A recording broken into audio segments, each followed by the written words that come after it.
سلام تقاتلتنا هذا الشانل كما يكنيكم كم توتروا نحبرتسبنا نخلنا كتكم يخيلي لازم قربوا زلغو تمرتي لومون مقتلتنا إذا حلفت سو من جيرياز نبرك فيديو جزاء قد مجزانا كنفلطهم زلنا بتاعتي لقربت لي حبي رقم زنبركم بزحات كاو بإيميل يكون بكومنت بستفل عليه بمسج صحيفكم لألغم قال توسخ مغزبة لحبريتا مودا كمي جيرنا أنا جزاء خنجز ولا جزاء خنجزية بالله لكم نيركم قداميتي جزاء مجزاء أزيد صبح حسابيو أبزيا كلير كنكون دلينا مغنياتو حدا كابتم أب كومنت زجبرو اتكالك وطبعاً فاينانساون نقول نجديفكا أبجزاها من بار تسجان جيلن حقيقة أبجزاها من بار بعلو تسجايو هي وس بجنزب ترايت تمننيا لذي أبجزاها من بار بعلو بريفيليجيو أنا انتهك بلدل زلقو أبجزاها من بار كم حقوس كم دسانتر ينايت ردي كونس كم جنزب نقمت على نايلنا مس جنزب كينا دناغرو نمبالي وزي تمرتزي أب ቁጠባ ዘተኮረ ስለ ዝኾነ እቲ ናይ ገንዘብ ክፋሉ እየ ዝገልፅ ዘለኹ ስለዚ ናይ ሎሚ ቪድዮ ናተይ እቲ ገዛና ምግዛእናሲ ከመይ ጌርና ፅቡቕ ክኾነልና ይኽእል ወይ እንታይ ዓይነት ሜላታት ክንጥቀም ንኽእል ወይ ድማ ካብቲ ክንገዝእ ከለና እቲ ንኸፍሎ ነውፅኦን ዘለናስ ብልክዕ ይርዳእና ድዩ ንዕኡ መቐፀልታን መብርህን ሓገዝን ኢለ ዝገበርኳ ቪድዮ እያ ቀጥታ ናብቲ ትምህርቲ ቅናቱ كم تزبلكون إلو متمرتنا كابتن بقدامي زغطليو من تم مزخاخر كوننا بقدامي حنت أبنتي بكم الله حنت جزانا $350 نجزا أنت لو عندي ويكا يا تزتحت ويا تحت كفالتي كساك نزي بوتا واقع وسرخل كاب عندنا عدي فلالي أب سويس كاو خبر خل أب أمريكا أب استفلالي ستيت استفلالي أب نروي يفلالي جنزيا كم أبنتنا وسدا 350 وزواجا جزا خنجزينا نبلو كابو هجي تي 50 نحنا هنا خنبركتو نتسترف 300 شحكات بانكي ادا خبرنايو ناي 3 عامت ادا مورجج بلو بانجليش تي انترست ريت وي كاتقرز دما 5% نعم ورحي نغفلنا كنكفلو ترمس كم ذهبنا نجيركم نيرتا فيديو خيتكم رايوا مزا فيديو تحت قبر لكم يا مغنياتنا عن طريقهم زياده فيديو كترداكم تخلنتم حدش مالتي هجي أبتا فيديو انتهي لانيرنا التمورجج ويتورحاو نخفلو مستماقلة شحن 445 أكبابي أبلي مثلا نورح مالتيو زي دما أبكلت تمغيلنا كنريو نقل التي حادة تي principles بهالنا يتكلت تميت الشح أدا كنكفلو زلنا واغانا يتاقزانا مالتيو interest rate كارلس مالتيو هجي كابزا شحن 449 almost التشحن 74 نابتي برينسيبالن انترست ريتن يزخيد التزترفت 375 كا اب انشورانسن اب قرصن يزخيد مالتيو فلالينا رينا نيرنا اجي ولا بقداماي وني لنا كابز شحن 474 تزبصح كفال نقرصيو 350 ابيلو تراين عنا زخوني لنا اجي نقتل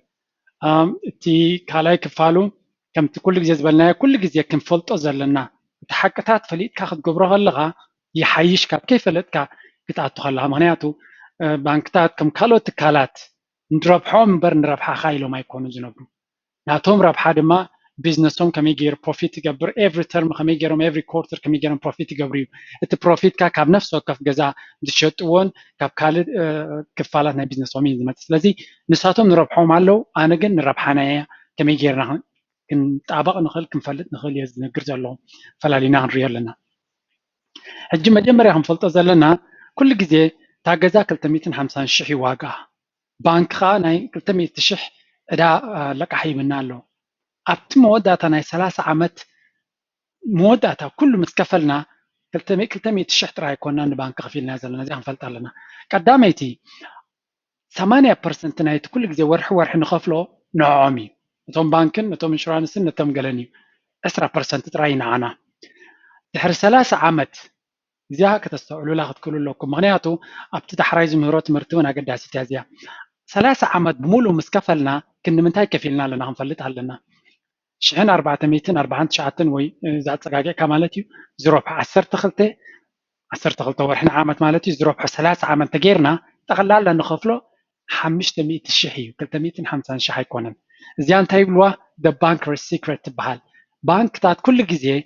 interest rate ገለገለኹም ታልኩም ጽሒኩም ላይ ኣለኹም ዳውን ፔይመንት ሳብ ኣሜሪካ የለን ብለኻ ያ ኦፍ ኮርስ ዳውን ፔይመንት እውን ከኣልይዎ ይኽእሉ እዮም ምክንያቱ እቲ ወርሓዊ ትኸፍሎ ላዕሊ ክገብርዎ እዮም ክንዲ ዳብል 3 ዕፅፍካ ክትከፍል ኢኻ መወዳእታ ኣብቲ ላይፍ ታይም ናይቲ ለቃሕ ማለት እዩ ስለዚ እቲ ባንኪ 200,000 ዕዳ ክበካ ከሎ 200,000 ጥራይ ኣይኮነን ካባኻ ዝወስድ ዘሎ ብዕፅፊ ዝወስድ ዘሎ እቲ ገንዘብ ዋጋ ገንዘብ ገዛኻ 250,000 እንተኮይኑ ንስኻ ግን ዕፅፊ ናታ ኢኻ ትኸፍል ዘለካ ኣብ 30 ዓመት እዚኣ ምፍላጣ ብጣዕሚ ኣገዳሲ እዩ ምክንያቱ ነዚኣ እንተፈሊጥና ኢና እቲ ካልእ ድሕሪ ዝመፅእ ቲፕስ ኤንድ ትሪክስ ክንጥቀመሉ ንኽእል ማለት እዩ ንቐፅል ሕጂ እቲ ክሳብ ተን ዝሓለፈ ክልተ ነጥብታት ታሪና ኣለና እቲ ገዛ ብክንደይ ንገዞ እቲ ንባንኪ ንኸፍሎ ክንደይ ፈሊጥና ኣለና ከመይ ጌርና ሕጂ ነቲ ንሕና ንገዝኦ ገዛ ዳ ከመይ ጌርና እንታይ ትሪክስ ክንጥበብ ኣለና ክፅብቀልና ወይ ዝበለፀ ብቀሊሉ ገዛና ክንውንንን ክጎድለልና እንትንኸፍሎ ኣብ ዝብል ኣርስቲ ቀዳመይቲ ኣብኡ ትመፅእ ክሬዲት ስኮር እያ ክሬዲት ስኮር ሕጂ እንታይ እዩ ንዓኻ እቲ ባንክ 5% ድዩ ክበካ 8% ድዩ ክበካ 2% ድዩ ክበካ ኢንትረስት ሬት ናትካ ክሬዲት ስኮር እዩ ትውስኖ ክሬዲት ስኮር ካ ኣብ ሓደ መዓልቲ ዝግበር ኣይኮነን ኣብ ነዊሕ ግዜ ዝግበር ነገር እዩ ስለዚ ቀፃሊ ክንገብሮ ዘለና ገዛ ክንገዝእ እንድሕር ኮይና ፕላናትና ወይ መኪና ክንገዝእ ኩሉ ግዜ ክሬዲት ስኮር ናትና ክንከታተሎ ኣለና እዚ ሕጂ ካብ ሃገር ናብ ሃገር ይፈላለዩ ኣብ ኩለን ሃገራት ብዛዕባን ሓንቲ ስቴፕ እንድሕር ክምለስ እዚ ትምህርቲ ኣነ ዝገብሮ ዘለኹ ፕራክቲካል ክኸውን እየ ዝደሊ ብዝተኻለ መጠን ፍልጠት ጥራይ ዘይኮነስ ናብ ተግባር ዝኸይድ ዓይነት ትምህርቲ ክኸውን እየ ዝደልዮ ግን ዋላ ከምኡ እንትኾነ እንትድልየተይ ኣብ ሙሉእ ዓለም ስለንነብር ዘለና ቁርብ ሓፈሻዊ ጀነራል ክገብሮ እየ ዝግደድ ምክንያቱ ናይ ኣሜሪካ ካራክተርን ናይ ፍራንስ ካራክተርን ናይ ጀርመን ካራክተርን ናይ ግሪክ ካራክተርን ንበይኑ ስለዝኾነ ቁርብ ካብኡ ናብኡ ኮፒ ፔስት ክገብሮ ኣይትኽእልን ኢኻ ግን ቤዝ ዝኾነ ኢንፎርሜሽን እዩ ዝህብ ዘለኹ ንመለስ ሕጂ መብርሂ ክብ ስለ ዘለኹ ሕጂ ክሬዲት ስኮር ካብ ሃገር ናብ ሃገር ብምንታይ ይፅሎ ክንደይ ፐርሰንት ብምንታይ ይፅሎ ንክንፈልጥ ቁርብ ከሸግረና ይኽእል እዩ ንኩልና ግን ኣሜሪካ ከም ኤግዛምፕል ክንወስዳ ንኽእል ኢና ዓባይ ሃገር እያ ናብ ኩለን ሃገራት ካብ ዝቐረበ ዓይነት ሲስተም ካፒታሊስቲክ ሲስተም ስለ ዘለዋ ሕጂ ኣብ ኣሜሪካ እቲ ክሬዲት ስኮር እንተሪእና እቲ ናትካ ዝተፈላለዩ ፋክተርስ ኣለዎ ነቲ ክሬዲት ስኮር ናትካ እቲ ዝዓበየ ክፋል ናቱ 35% ክፋል ናቱ ግን ዴት ወይ ከዓ ዕዳ ናትና ንኸፍለሉ ሂስትሪ ዝረአ ዘለና ዕዳ ወርሒ ወርሒስ ኣብ ግዜኡ ኢና ንኸፍሎ ዋላ ደንጉና ኢና ምስ መቕፃዕቲ ንኸፍሎ ብክሬዲት ካርድ ንኸፍል ተኮይና እቲ መወዳእታ ኩሉ ግዜ ነቲ ዝወሰድናዮ ለቃሕ ኣብ ባንክና እኹል ገንዘብ ኣለና ዲ መወዳእታ ወርሒ ገንዘቦም ክወስዱ ምክንያቱ ክሬዲት ካርድ ለቃሕ እዮም ዝቡኻ ኣብ መወዳእታ ግን ነቲ ገንዘቦም ኣብቲ ባንክ ናትካ ክህልወካ ክኸል ኣሎ ክወስድዎ እንድሕር ዘይወስድዎ ኮይኖም ብጣዕሚ ሃይ ኢንትረስት ሬት ገይሮም እዮም ዝቐፅኻ ክሳብ 14-20% ይበፅሕ ስለዚ እንድሕሪ ተደጋጋሚ ብከምኡ ትቐፃዕ እንተኮይንካ ኣብቲ ናትካ ክሬዲት ስኮር ዓብይ ኔጌቲቭ ፅልዋ እዩ ዘለዎ እዚ እቲ ክሬዲት ስኮር ናትካ ከፅባሕ ንጎ ገዛ ክትገዝእ ዲኻ መኪና ክትገዝእ ከለካ ብጣዕሚ ይድሃሰካ ሓደ ክፋል እዚ ክሬዲት ካርድ ኣዝዩ ኔጌቲቭ ኣረዳድኣ ስለ ዘለና ክሬዲት ካርድ ዘይንጥቀም ግን ዓብ ጌጋ ንገብር ኣለና ብፍላይ ኣብ ኣሜሪካ ኣብ ካልእ ሃገራት ኣብ በዓል ኤሮጳ በዓል ስዊስ ክሬዲት ካርድ ዋላ እኳ ጥቕሚ እንተለዎ ክሳዕ ክንዱ ብክሬዲት ካርድ ነብር ሃገራት ኣይኮንና ንሕና ይፍለይ እቲ ካራክተር ናትና ኦፍኮርስ እቲ ናትና ክሬዲት ሂስትሪ ኣገዳሲ እዩ ዕዳታትና ንኸፍል ዲና ይንኸፍልን ኩሉ ግዜ እዚ ኣኪሚሌትድ እዩ ዝኸውን ግን ከም ኣሜሪካ ሓደ ሰብ 2-3-4-10 ክሬዲት ካርድ ኣይሕዝን እዩ ኣብ ካልእ ሃገራት ሓንቲ ወይ ክልተ እዩ ዝሕዝ ሕጂ ፎከስ ንግበር ድሓ ናይ ኣሜሪካ ምንታን ምስ ካልእ ከነወዳድሮ ናይ ኖርዌይ ክዛረብ ኣይክልኒ ወይ ናይ ፈረንሳ ናይ ኣሜሪካ ንጠቀም ካብኡ ቁሩብካ ኣብዴት ተገይርና ናይ ዓድና ኮነልና ማለት እዩ ኣብ ስዊስ እውን ከምኡ ሕጂ እቲ ክሬዲት ካርድ ዘይትጥቀም እንተለካ ትጋገል ኣለካ ምክንያቱ ዝኾነ ይኹን ዴት ክትወስድ እውን ኣይትኽእልን ኢኻ ንኣብነት ሕፅር ኣቢልና መኪና ክትካረይ ትኽእልና ክሬዲት ካርድ ዘይብልካ እንተኮይንካ ምክንያቱ ከመይ ምዃነት ሂስትሪ ከም ዘለካ ስለ ዘይፈልጡ ስለዚ እቲ ክሬዲት ካርድ ናትና ግን ብፅቡቅ ክንጥቀመሉ እንተኽኢልና ዓብ ለውጢ ከምፃልና ይኽእል እዩ ስለዚ ክንፈልጦ ክንከል ኣለና ገንዘብ ኩሉ ግዜ ክህልወና ክኽእል ኣሎ ዕዳ ክንኣቱ የብልናን ዕዳ ንኣቱ ተለና ነቲ ክሬዲት ስኮር ናትና ዓብይ ዳሜጅ ንገብሮ ኣለና ስለዚ ነቲ ዕዳ ንክንድሕን ከንታይ ክንገብር ኣለና ኣውቶማቲክ ፔይመንት እቲ መወዳእታ ወርሒ ክሬዲት ካርድ ዝወስደሉ እንተሎ ቅድሚኡ 3 መዓልቲ 4 መዓልቲ ባንክናስ ዲፖዚት ከም ዝኸውን ንገብር ገንዘብ ከም ዝህልዎ ንገብር ወይ ቢልስ ንኸፍል እንተለና ብኡ ኩሉ ግዜ ወርሒ ወርሒ ከይንድምጊ ኣብ ግዜኡ ከም ዝኸይድ ንገብሮ ማለት እዩ ስለዚ ክሬዲት ሂስትሪ ኩሉ ግዜ እናተነደቐ ስለ ዝኸይድ ዓብይ ኣድቫንቴጅስ ክህልዎ ይኽእል እዩ ካልእ ብዙሕ ዲቴይልስ ኣለዎ ግን ካብ ሃገር ናብ ሃገር ስለ ዝፈላለ ክንደይ ክሬዲት ካርድ ክትሕዝ ኣለካ ብኸመይ ክትሕዝ ኣለካ እንታይ ዓይነት ክሬዲት ካርድ ክትሕዝ ኣለካ بليز تخيلكم ريسيرش جبروا معناته بفلاي توما بأمريكا تقومتوا نزانت بزيانة زي فليتكم أمنوح قالت كتسيون كتقدون تخوليهم معناته credit card is very powerful أبتهجر أنت حتصبوا غيرك تتقيم قالوا دما هذا عابك طبعاوي حاجز كيبر الكاي خلي تزي فليت كاجن كل جزء بقد يمكرك حردها غوليا نعلى فاج next point زلا كمي جرنا نتزلنا مورجشي نما حيشوي نتور حاول نخفلو ويجزانا كمي جرنا قلتيفنا كنوننا نخلت بيازي حجي بتاع ما كتحجزنا تخليها مغنياتو ابتن نخفلو جنزب عبلو تسلا دمص علنا مالتي ناي 3 عامات مورجج وسيدنا انتلنا وي ادا وسيدنا انتلنا انتي كنقبر نخل كفال نايتي برينسيبالز بحال على نايتي كنكفلو زلنا عدا نتون بانكر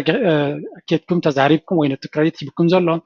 ناي نفس ناي تمت زلا ورحي برينسيبال اقدمو قافله يبلوا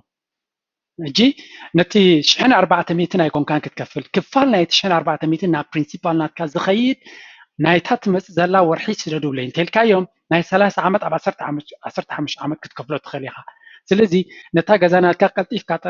طراي ديكونه توننا زلخا نتي ابلو اب 3 عامات كتكفلو زغبا كعدا ازيخا تبدللخا زي حجي اينغروهم يم بانكتات نزيان دحر ጌርኩማ ግን ነቲ ባንክታት ክረኽብዎ ዝኽእሉ ዝነበሩ ካባኹም ፀጋታት ከተጉድልዎ ትኽእሉ ዝያዳ ክጎድለልኩም ይኽእል ማለት እዩ ምክንያቱ እቲ ትኸፍልዎ ዘለኹም ለውጢ የብሉን ድሕሪ 2 ወርሒ ዘሎን ቅድሚ 2 ወርሒ ዘሎን ድሕሪ ወርሒ ትኸፍሎን ሕጂ እንተኸፈልካ ብፍላይ ገንዘብ ተለካ ፀገም የብሉን ምክንያቱ ኣብቲ ዝተናውሐ ዓቢ ዓወት ስለ ዘምፃልካ ማለት እዩ ስለዚ እዚኣ ሜላ እዚኣ ምስቲ ናትካ ሞርጌጅ ሂብካ ዘሎ ተዘራሪብካ ናይ ኔክስት ማንስ ወይ ናይ ዝመፅእ ዘሎ ወርሒ ፕሪንሲፓል ናተይ ስደደለይ ናቱ ክኸፍለ ቅድሚ እንተልካ ፕሪፔይመንት ትብሎ ቅድሚ ምምፁእ እዚኣ ሕጂ ሓንቲ ካብተን ኣገዳሲት ምኽሪ ኣብ ሪል ስቴት ወይ ኣብ ሞርጌጅ ትንገር እያ እንድሕር ተጠቂምኩምላ ድማ ቀጥታ ፖዚቲቭ ለውጢ ከተምፃልኩም ትኽእል እያ እታ ካልእቲ ክፋል ክትሕግዘና ትኽእል ከዓ ብፍላይ ትንገዞ ዓይነት ገዛኻ ክንፈልጥ ክንክእል ኣለና ምክንያቱ እቲ ገዚእናዮ ዘለና ገዛ 3-4 ክፍሊ ዘለዎ እንተኮይኑ ገለ ክፋሉ ከነካርዮ እንተረኺልና እንታይ ኣድቫንቴጅ ኣለና ገለ ካሽ ስለ ዘምፃልና ዘሎ እቲ ካሽ ፍሎው ናትና ፖዚቲቭ እዩ ኣብቲ ክንከፍሎ ዝግባአና ሞርጌጅ 500 ድዩ 400 ድዩ 300 ድዩ እንድሕር ዝውስኸልና ኣሎ ንዓና እንታይ ይገብረልና ኣሎ ፖዚቲቭሊ ይሕግዘና ኣሎ ምክንያቱ እቲ ናትና ሪስክ ሌቨል 500 ኤቭሪ ማንስ ን30 ዓመት ክንከፍል ኢና ፕሮሚሳት ኢና ኣለና ወሪፋ መንጎ ዝኾነ ፀገም ተጋጢሙኸ ገዛ ክንስእኖ ንኽእል ኢና እንድሕር ካልእ ዓይነት ወላ ኣብቲ መጀመርያ ግዜ ንዓኻ ከይጥዕመካ ቁሩብ ነቲ ናትካ ምቾት ኣጎዳዲልካ ገለ ክፋል ካሽ ከም ዘምፃልካ እንተጌርክያ እቲ ገዛኻ ኣብቲ ናይ ነዊሕ እንታሽሙ ነታ ትመፅእ ዘላ ፕሪፔይመንት ናይ ፕሪንሲፓል ዝበልኳ ክሽፍነልካ ክእል እዩ ትኽራይ ዝገበርካዮ ስለዚ ዝኾነ ካብኡ ኢንካም ንገብረሉ ክንፈጥር ኣለና እሱ ተዘይከኣል ኮይኑ ኣብ ዓበይቲ ከተማታት ተለኹም ኤርቢኤንቢ ዝበሃል ኣሎ ከም ሆቴል ዓይነት እዩ ነቲ ገዛናትካ ኣብቲ ኤርቢኤንቢ ኤርቢኤንቢ እንድሕር ኢልኩም ፅሒፍኩም ኣብ ዌብሳይት ነታ ገዛኻ ኣብ ሊስት ተጌርካያ ኣብ ዓመት ኣብታ ከተማኻ ዓቢ በዓል እንተሎ ንኣብነት ኣይዶኖ ፌስቲቫል ወይ ገለ ፍሉይ ኢንተርናሽናል ኢቨንት ሆስት ትገብር ተኮይና ሽዑ ሊስት ትገብሮን በዓልካ ሽዑ ኣብ ቫኬሽን ዲኻ ትኸይድ ወላ ኣብ ካልእ ከተማ ገዛ ዲኻ ተኻሪኻ ምስ ቤተሰብካ ትኸውን እታ ገዛኻ ግን ናትካ ስለ ዝኾነ ኣብቲ ግዜ ብዙሕ ገንዘብ ክትእትወልካ ትኽእል ወይ ንስኻ ቫኬሽን ክትከይድ ከለካ ገዛኻ ስለ ዝኾነ ኣብ ኤርቢኤንቢ ሊስት ጌርካዮ ኣካሪኻዮ ትኸይድ ሽዑ ገለ ነገር ካሽ ኣምፂልካ ናይ 1 ወርሒ ናይ 2 ወርሒ ናይ 3 ወርሒ ክሽፍነልካ ክእል ነቲ ገዛኻ ዝኾነ ካሽ ከምፃልካ ተኽኢሉ ኣብ ሓገዝ ክኸውን ይኽእል ካብ ስቑኢልካ ኣብኡ ጥራይ ተቐሚጥካ ኢጎ ጥራይ ሒዝካ ያ ኣብ ገዛየ ዝነብር ኢንቨስትመንት ስለ ንዛረብ ዘለና ነቲ ናትካ ኢንቨስትመንት ዝለዓለ ውፅኢት ክህልዎ ከም ዝኽእል ምግባር ኩሉ ግዜ ኣብቲ ዝተናውሐ ጉዕዞ ናይቲ ገዛኻ ዓቢ ፖዚቲቭ ኮንትሪቢዩሽን ክህልዎ ይኽእል እዩ ስለዚ እታ ናይ ሎሚ ትምህርትና ብዛዕባ ገዛ ኣብ ምግዛእ ኣብ እንታይ ዓይነት ሜላታት ክንጥቀም ንኽእል ኢና ብዙሕ እንዲ ዘሎ ግን ንኩልና ምስቲ ዘላ ግዜ ናይ ሰዓት ክገብራ ይደሊ ነታ መደብ ሕፅር ክትብል ይደልየ ምክንያቱ ናይ ሎሚ ሓንጎልና ናይ ኮንሰንትሬሽን ስፓን ናቱ ሓፂር ስለ ዝኾነ ብዝተኻለ መጠን ሕፅር ዝበለ እሞ ከዓ ዝኾነ ነገር ኣብ ሂወትና ቅይር ኣቢልና ኣብ ሂወትና ለውጢ ከምፃልና ዝኽእል ዝበልኮ የቀሪበ ዘለኹ ተወሳኺት ቪድዮ ናይዚ ክቅርብ እየ ናይዛ ሲሪየስ ናይ ገዛ ምክንያቱ ብዙሓት ሰባት ትገዝኡ ከም ዘለኹምን ንብዙሓት ሰባት ከም ጠቐመትኩምን ስለ ዝፈለጥኩ ሓንቲ ሳልሰይቲ ወይ ሳልሰይቲ ክውስኸላ ብርግፅ ኢለ ኣለኹ እቲ ናትኩም ሕቶታት ድማ ኣብቲ ኮሜንት እንድሕር ገዲፍኩሞ نابينا اريا فوكس كقبر كم زقل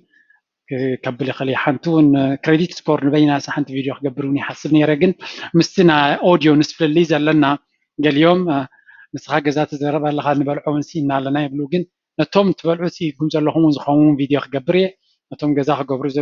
زدليو خا حجز مغنياتو